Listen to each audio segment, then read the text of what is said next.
Conflict is inevitable in leadership and in life. Why? Because both involve people, and wherever there's people, plural, right, there's going to be conflict. It's going to be inevitable. So how do you find healthy resolve in potentially unhealthy moments of conflict? Well, there's not a 100% guarantee here, of course, but because, you can't control someone else's decisions or response. Right. But you sure can put the odds in your favor when it comes to a healthy resolve. If you put into practice what we're going to share with you today, it's helped us in marriage, it's helped us in our parenting, and it's helped us as pastors with our teams and volunteers and our church members. It's all about relationships. Before we get into today's episode, will you do us a favor? There are so many pastors, church leaders, and volunteers in small towns that truly want to see supernatural growth. They want to reach as many people for Jesus in their communities as possible, just like we do.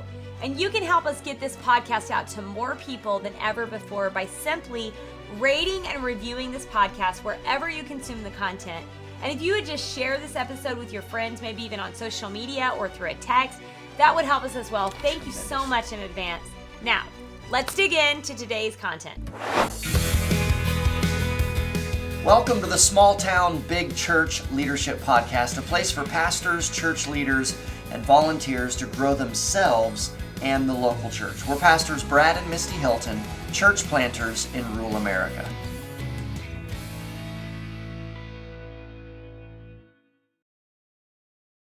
If you've been in ministry any length of time, you've experienced conflict. Whether it's with a parent regarding their child's behavior, or a staff member mishandling a situation with a church member, or a church member submitting or sharing strong opinions about your church policies. Conflict is inevitable. Right. Does anyone really love it though? Yeah, some do, but most do not. No. So if it's going to happen anyway, shouldn't we learn how to handle it well? Yes. Shouldn't we embrace its reality and sharpen our relationship skills to put the odds in our favor to push for healthy resolve when all the smoke clears, of course. Yeah. So maybe you've noticed different cultures and how they handle conflict differently. Some church cultures are healthy. Mm-hmm. Some church cultures are not so healthy. How healthy is yours? At the end of the day, it's going to come down to how we manage our emotions in our relationship with others. In every relationship, there is something known as an emotional bank account. Now, you might think to yourself, like, what is an emotional bank account? Well, in the same way that you have a bank account, which you put money in, right? As a family, as an individual, you make deposits and you make withdrawals. You have the same thing in your relationships with other people. And this is known as an emotional bank account. And it literally applies to every area of life, from your family as husband and wife, your parenting, your work relationships, and of course, the church, okay? As leaders, we have to be so intentional about building the capital in those emotional bank accounts. Because there's gonna be times when you need to ask something of someone else. Mm-hmm. You need to ask them a favor, or you need to have, as you were talking about, a tough conversation, or you need to bring correction, in which case you wanna make sure that you have enough deposits in that relationship to be making a withdrawal. It's like if I go to the store and I purchase groceries, or I go shopping and I get up to the register and I swipe my debit card and it says insufficient funds. If I haven't made enough deposits into a relationship and now I need to bring correction, or now I need to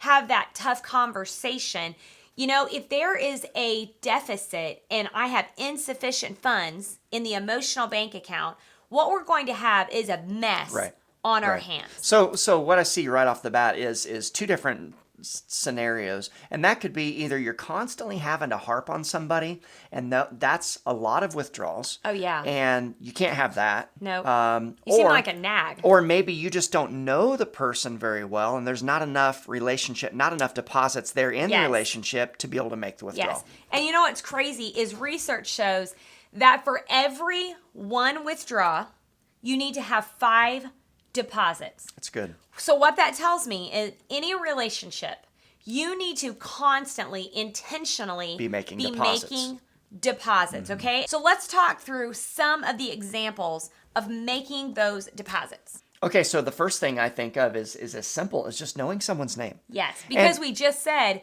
if you're just starting just a getting to relationship, know them, right? it's going to be so Right. important that if I meet you for the first time or I add you to my team, right?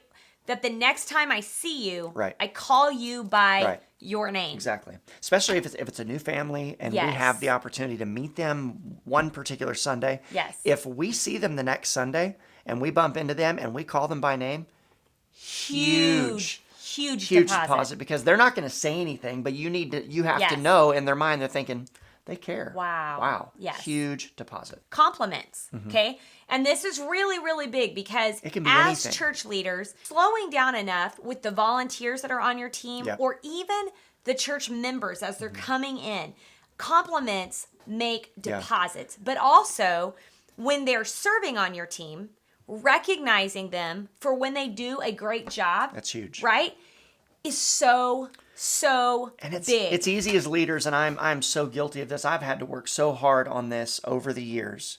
It's so easy for me naturally just to point out what needs to be made better Right. instead of just slowing down and recognizing, wait, okay, I see how good of a job they're doing, but I Right. have to make myself say it. It's actually harder. It's You have harder to to think about it. okay, man, it's easy to see what's going wrong, but Right. what's going right. And when we identify those things, it's important to just condition Say it. ourselves, just say it Yep. and say it publicly, and make sure Yes. everyone around Around on the them. team hears it. You should always praise people publicly, Yes. and if you're going to correct them, make sure you do it privately. We're going to get Yes, to that. that's a good tip. Another thing is honestly listening and caring about their life and their interests. Guys, this is huge. It's not about what other people can do for us. Yeah. It's about It's about people. relationship. It's about Yeah. them, okay? And you can do that by asking questions. Yes, absolutely asking questions. But here's what you don't want to do. You don't want to just be asking questions because that's what you're supposed to do. You need to care. actually need to care. And here's some of the ways that you can show that you care is truly slow down enough, right? That you can stand there and have a conversation and make eye contact. This is so important because a lot of times we'll ask somebody a question like, "How are you today?" And we don't really care how they are today. Yeah. We're saying that because it's just habit. And what we're really doing is saying it as we're Because it's passing the them. thing to say Yes. So if you don't have time to have a conversation, about how their day really has gone or how their week has went. yes, then don't ask Don't that ask. question.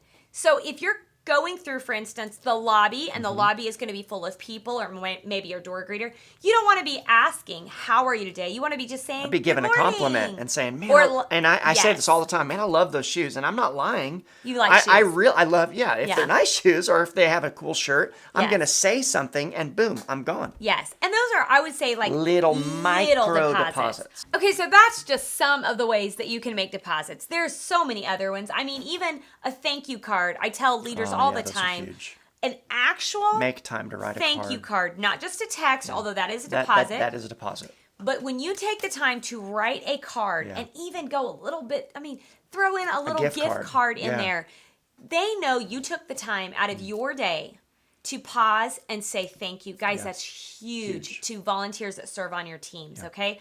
So let's switch gears. Now let's talk about withdrawals, okay? Because this is what is going to have to happen in any relationship. You're going to have those moments where you need to ask something of them. And I want you to remember this. Anytime you ask something of someone else, you're making It's a a withdrawal. withdrawal. As minute as just asking someone a favor, all the way to having a tough conversation. If you don't have deposits in that relationship, you just went into a deficit. You just made somebody mad. Yeah. You just frustrated someone, okay? Right. So it's really important, even in our relationship with church members, Right.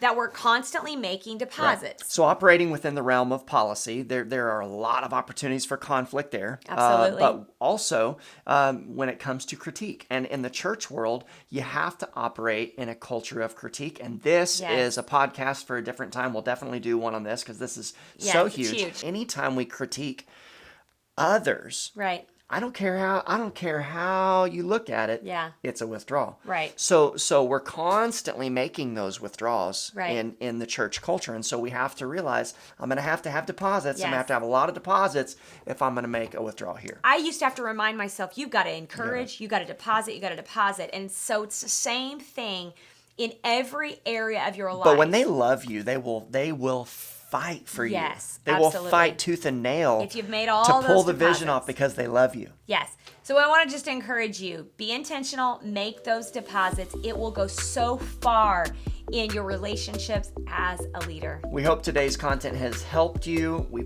pray that it blesses you and that you would just share today's content. We will see you next time.